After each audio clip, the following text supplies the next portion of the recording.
You ever have one of those mornings where you walk into the shop, the sun is hitting the sawdust just right, and you think, today, I am a god of craftsmanship.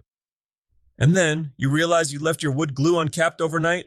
Haha, oh no. Is the god of craftsmanship currently prying his workbench apart with a chisel? Let's just say there is now a permanent structural bond between my favorite speed square and a piece of scrap maple. Ask me how I know that high strength PVA is actually high strength. I'm guessing it was a very firm realization. Welcome to the TigerDen podcast, everyone. I'm Alex, the person who reminds Tiger to put the caps back on things, and across from me, stuck to his desk or not, is Tiger. I'm here. Mostly. Happy Friday, January 30th, 2026. We are closing out the first month of the year, and honestly, if this month is any indication of where the maker world is going, we all need to buckle up. We've got tech revolutions, massive career shifts, and some weekend projects that won't require a jackhammer to fix your mistakes. All right, let's start with the shiny stuff. You've been hovering over the tech blogs like a hawk. What's the word on the street? Okay, so Elegoo just dropped the Centauri Carbon 2 combo. It's $449.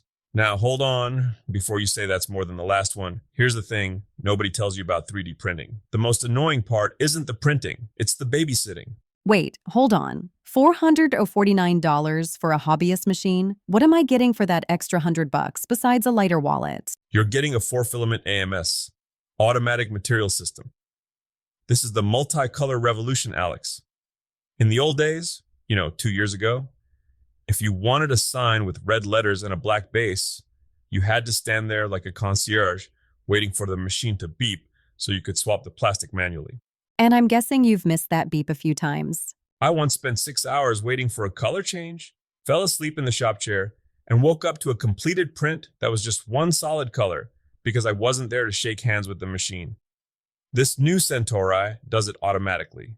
Plus, it's got smart sensors to prevent spaghetti monsters when a print fails. Actually, that sounds useful for people running a side hustle. If you're selling custom gear on Etsy, you don't have time to hold the printer's hand. Exactly. If you're a maker mogul in the making, this is how you scale. And if you really want to see where this is going, look up Carolyn Schwar over at All3DP. She's the oracle for this stuff. She's looking at CNC and additive manufacturing in a way that makes my brain hurt, but in a good way.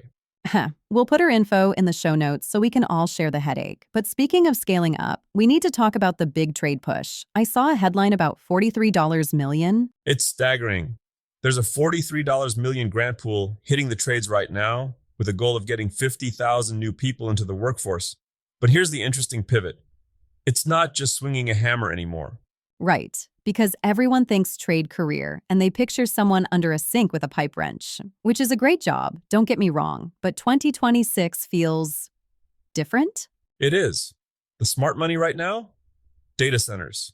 AI is booming, which means the world needs massive server farms.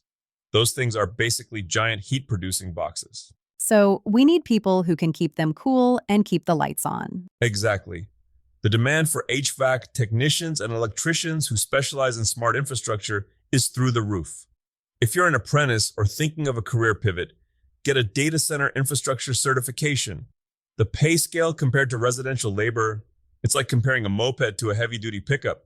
So you're saying if I want to afford that fancy 3D printer and a shop that isn't a drafty garage, I should look at cooling the AI overlords? Basically, become the person who keeps the internet's brain from melting. It's a gold mine. Okay, let's talk business. Not everyone wants to work in a data center. Some people want to stay in their garage and sell what they make. But the influencer thing feels, I don't know, a bit saturated? It's changed. The era of the mega influencer who just dances with a power drill is dying. We're in the era of micro authority. I was listening to Cody Sanchez and Ramit Sethi talk about this. It's not about having 1 million followers. It's about having 5,000 followers who actually trust that you know how to square a cabinet door. So quality over quantity? Always. Here's the maker mogul secret. Stop selling and start solving. If you're making a custom walnut journal, don't just post a photo of it. Show me the video of the hinge you designed that doesn't pinch your fingers. Show me the data on why that leather will last 50 years.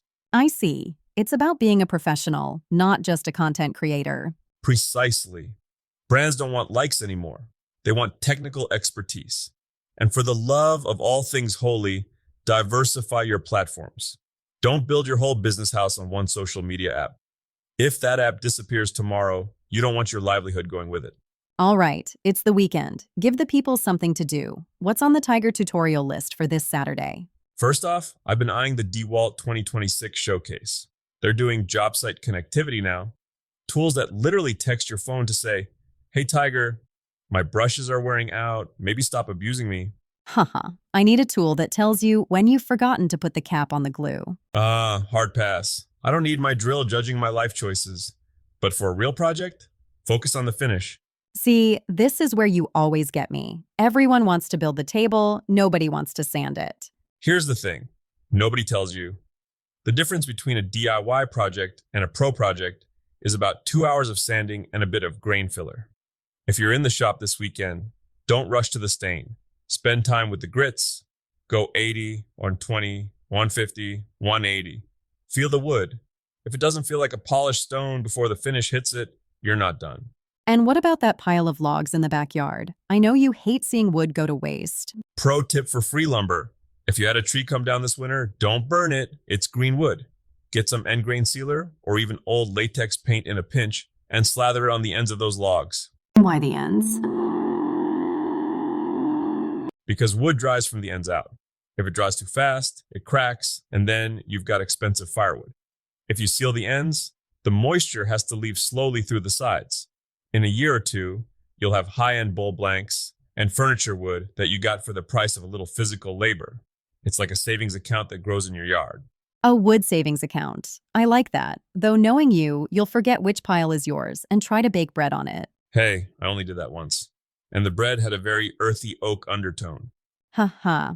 Look, we've covered a lot today. New printers, $43 million in trade grants, the death of the fame-hungry maker, and how to save a downed tree. What's the one thing you want people to take into the shop with them this weekend? I think it's about the future proofing. Whether you're learning a technical trade, buying a smarter printer, or just learning how to properly dry a log, you're investing in your own capability. The world is getting more automated, sure, but it will always need people who actually understand how things are put together. Well said, even if they sometimes glue themselves to their workbenches. Especially then, it shows commitment. Stay curious, stay fueled, and we'll see you in the shop. Catch you next time.